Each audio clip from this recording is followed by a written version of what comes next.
couple days ago, well, this past week, was a really much needed week. Last week, Wednesday, the 29th of January, there was a mutual friend of mine, of a group of people that go on this retreat every year called Mancamp. And so this is just kind of the aftermath of me kind of explaining my thoughts, what I kind of got out of it. But anyway, that night, this guy, his name is Dusty. He flew into town.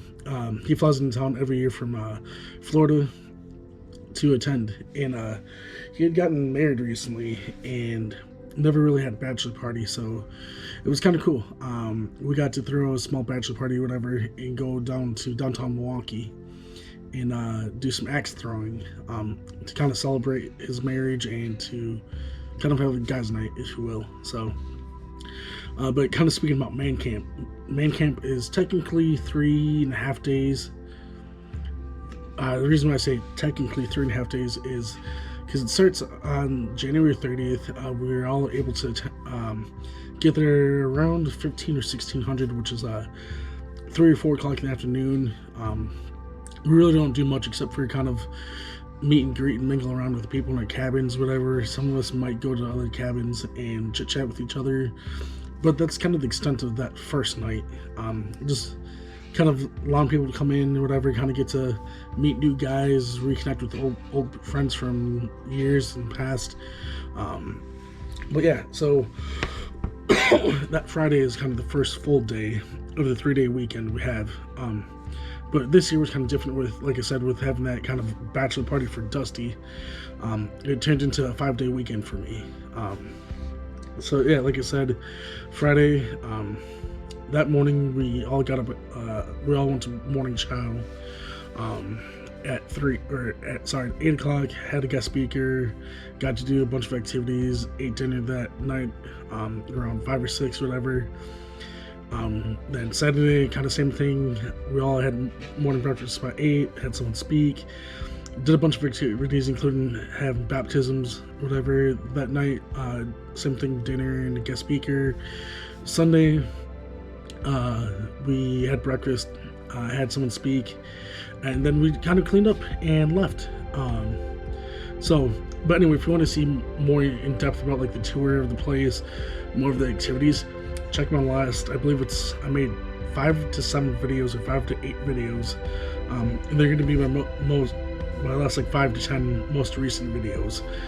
So I'm not going to really get into a whole lot of detail of like those activities, if you will. You can stop this video right now and go back and check out those videos, and then come back to this video. Like I said, this video is just kind of aftermath and my thoughts and what I kind of take away this year. This year I had, by this year I mean from last year's Mancamp to this year, I had gone through a lot in terms of growth, spiritually and relationally with people, is what I'm kind of referring to, and what I guess the bulk of this video is going to be about. And in terms of how this year and what I got to experience and go through kind of made me realize how much I grew, both in relations with other people, and spiritually and emotionally and mentally, how I grew. Excuse me. This year, like I said, I grew a lot. Last year, Mancamp, I got the privilege of being baptized and recommitted my life to living for God. And so I was really on fire last year for God, more than I have been in a very, very long time. For those of you that know me, knew how much I struggled since I got out of the military back in that back end of 2015, beginning of 2016. It was just one medical crisis after another. So I really struggled with my faith, and so my faith was really tested. And when I decided to recommit my life to Christ after all the miracles that God has done in my life, I was like, no, I have nothing to lose. Why not take that step and be uncommon amongst uncommon people?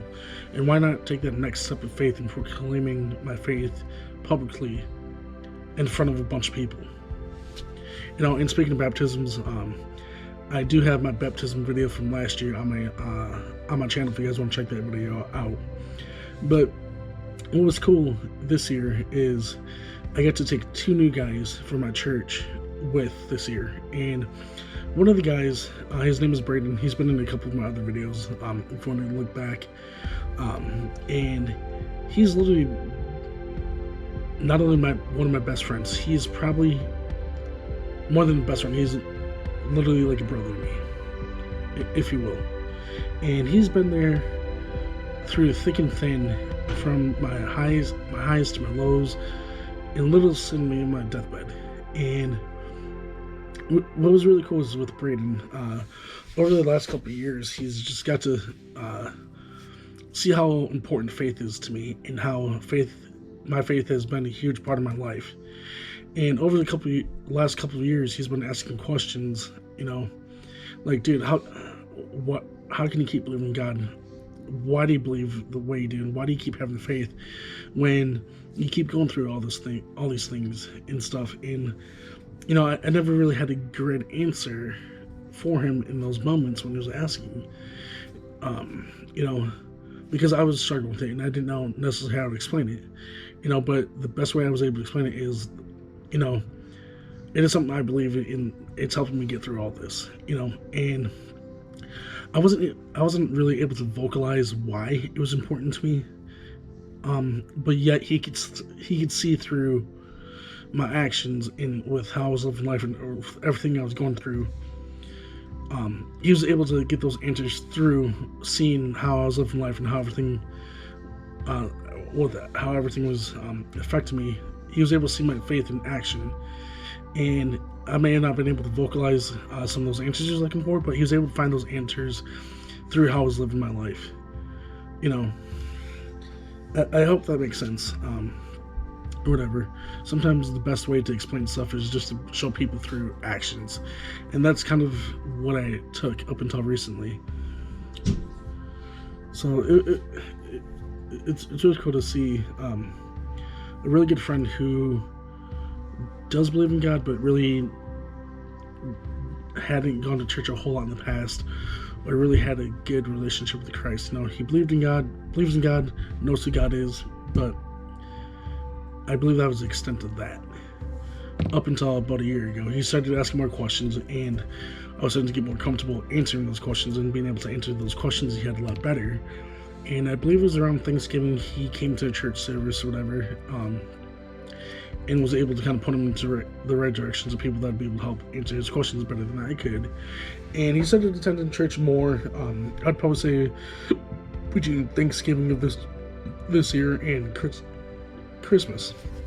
So at that point, I think he definitely started one to have a better relationship with Christ, and two, actually have a relationship with Christ. So it was beginning of December. I kind of brought up this, hey, do you remember how last year I went on this retreat and I was telling you about it and stuff? And we got to talking. He was like, yeah, I remember. And so I was like, hey, look, I'm taking you by any means necessary to this camp, because I really want you to experience what I experienced last year, and I will pay for it. It was like, and I told him, like, I'll pay for it, or if you need help, there's people willing to help you to be able to go into this retreat. So yada yada yada. I sign up. He gets Sal signed up. We're good to go. He was still adamant, kind of resisting the idea, but he was on the fence more or less about going. I wasn't sure what to look forward to. The guy who brought me last year, I was able to put him in contact with Braden. They were able to get to talking. I was like, easiest way to explain this retreat is the more you put into it, the more you get out of it. Last year there was about 160 men plus teenagers that went.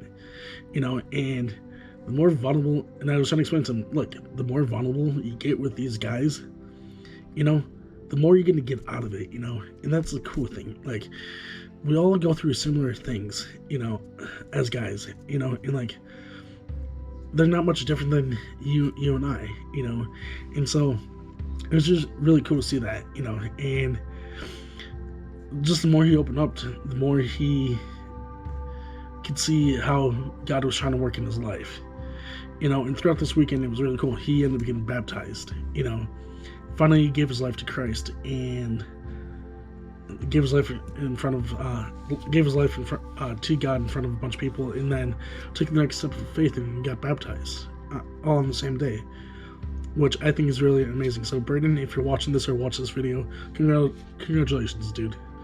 I'm really happy for you and really look forward to seeing the growth you make, you know. So like, don't get me wrong, even though we're best of friends and really good brothers, you know, we still fight. We got our issues, you know. But despite the issues that we had, you know, it was really cool to see how he was able to come to Christ because someone, because he reached out and someone was able to extend a lifeline, you know.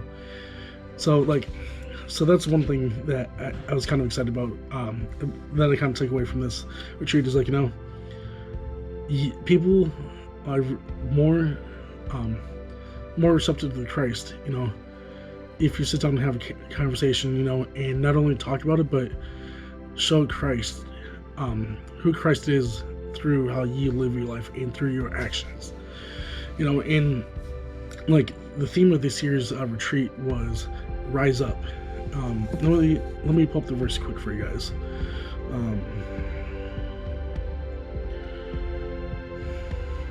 So the verse, whatever that encompasses the theme or whatever, is Psalms 20 verse 8. They are brought to their knees and fall, but we rise up and stand firm. You know, and you know, it's okay to fall, but it's not okay to stay down. It is so important to pick yourself back up and stand up. Stand up for what you believe in. Stand up for who you are. You know, and like, that's exactly it. One of the things that I kind of took away from this retreat was, you know, I kind of walked away from who I was this past year. I walked away from what I stood for. Walked away from my morals and my values, in a sense. You know, I was letting people change me. I was letting people influence me more than they should. You know, and with being really raw and genuine with the people this weekend, and getting a lot of tough love, you know, which I really appreciated. You know, I'm glad that the people I got to talk to didn't hold things back and tell me straight up how they were. You know, looking back, you know, like, one of the areas I grew was realizing, you know, I need to get back to who I am. Who the heck am I?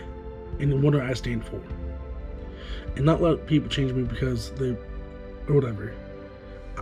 You know, I'm not going to let people change me. You know, only person I'm allowed to is God. You know, and it's like, you know, we all have our different demons and the different things that we struggle with. You know, we're not supposed to run away from what we're struggling with. You know, a lot of people have a tendency to run away from what they're dealing with, instead of manning up, rising up and facing those demons that we struggle with. You know, we all struggle with stuff, you know. It's a matter of, do we choose to face them? Or are we going to let our circumstances define who we are?